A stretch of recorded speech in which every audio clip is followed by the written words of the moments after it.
Okay, so just finishing off, 5 minutes today. John, who you were married to for I don't know how long, 46 years. 46 years, father of Rat, because we'll get on to Rat when Rat's not been a rock star. Everybody's fascinated by John. He sounds such an interesting character. What was he all about? I don't know. John Millar was a enigma. I met him on the soap. He was on the soapbox in Hyde Park, haranguing the masses on free thought.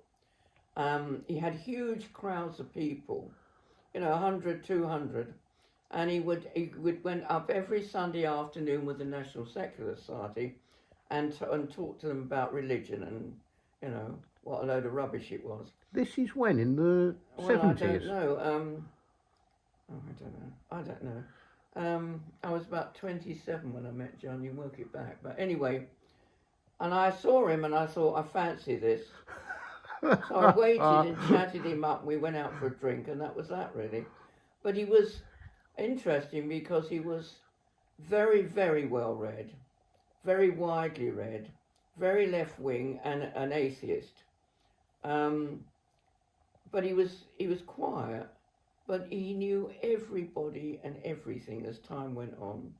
You'd never go anywhere and you wouldn't find somebody famous knew John. I don't know how. Like he was very friendly with Lord Harwood. I never found out how. He was very friendly with Friedlin Wagner, Wagner's granddaughter. I do know how they met, but that's what he was like.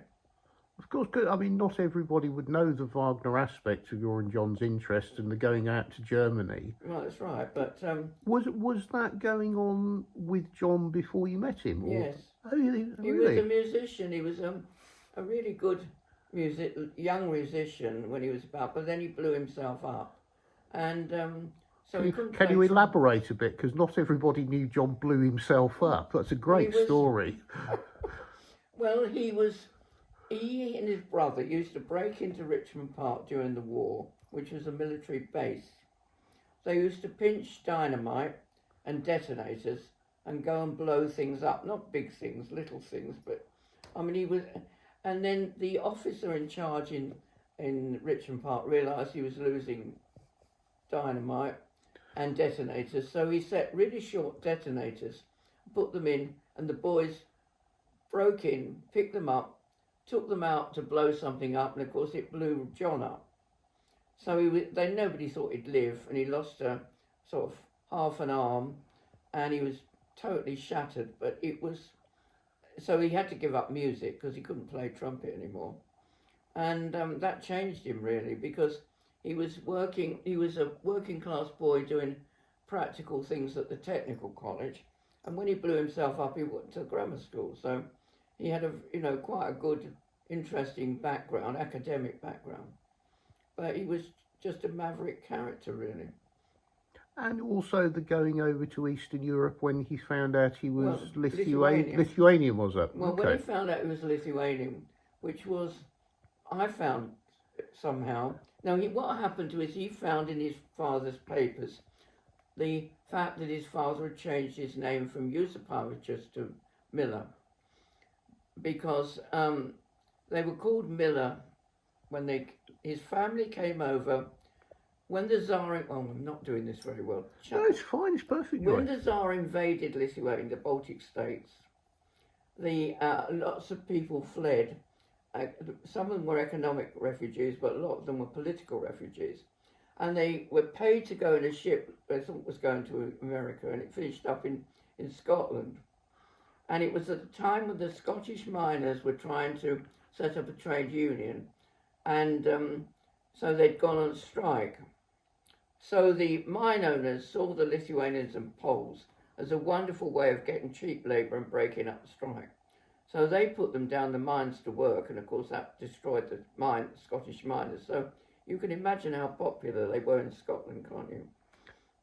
And then the family then came down to London. No, then the family were in Scotland, and they I think they were called Millar, but they were really Yusupavicius. And his father, his grandfather worked in the mines because there was no alternative, but his father was determined not to. So he ran away from home when he was 14, and They brought him back once, then he ran away again, so they didn't bother. And he joined he finished up in the Scots Greys in the cavalry regiment. I don't know how. And he had the best English I've ever heard of anybody. And he didn't speak English till he was about 13. This was his father. Not a very nice man, but... So John was brought up... He came down here eventually, I think with the regiment. But he got married and stayed down here in Surrey. So John was born in Surrey. And my understanding of John, he never actually really had a job. He was always John, wheeling and dealing, trading, hence no, all the books. He was an accountant. He was a qualified accountant.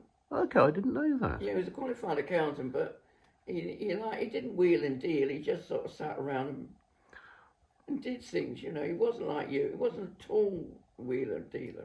Okay. And it's John's fault that we're now sat in your house and barns completely full of thousands and thousands of books because John was a bibliophile. Absolutely. Okay. Absolutely. So what happened was he found his father's papers where he changed his name from Yusupowicz to Millar. But he was never allowed, his mother said, don't ever say anything to your father, he's British. He doesn't want to know. So he didn't. But I was taking Bill, my younger son, shooting because he was in the junior national squad, and we went down to this place in Hampshire, Lithuanian house as it was. I didn't realise, and I realised it was a Lithuanian community who had it and were running it. So when I went home, I said to John, "Oh, you know, I've found this house." So he said, "Well, we'll have to go sometime." So we didn't. And then one morning, on a Saturday morning, he said, "Are you doing anything today?" And I said, "Not particularly." "All right, we'll go down and look at this place in Hampshire," it was. So we drove down, arrived, walked in and found it was a special day for Lithuanians. And so they were all there. And of course we spent 2 days down there, never came home, you know. So we got involved with the Lithuanian community, and then when it was still Soviet, you know, Lithuania was a closed country because they hated the Russians so much. So John used to go out there and meet people and talk. And then he went out shooting. When they seceded from the Soviet Union, they set up an Olympic Games of their own, and John went over to shoot. And he while he was over there, they invaded again, the Russians. And the tanks were coming in, so they took all the guns out of all the gun clubs and were guarding the TV palace station. So it was quite interesting. He actually got off his arse and went and did. Well, yeah, he didn't talk, he actually did. Fabulous. Yeah, And then, finishing off our last little section, how did you end up getting down here when you were always living, working in London at a serious job? What was going on with the house and ending up down in wherever we are now? I mean, I had 3 headships in Surrey.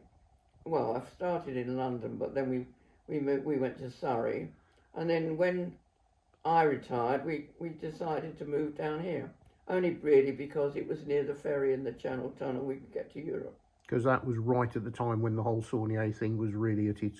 Well, no, it wasn't. It was probably after that. It was still running, but it was probably the peak had gone by then. All the other people had decided that running conferences made a lot of money, and they would do it as well.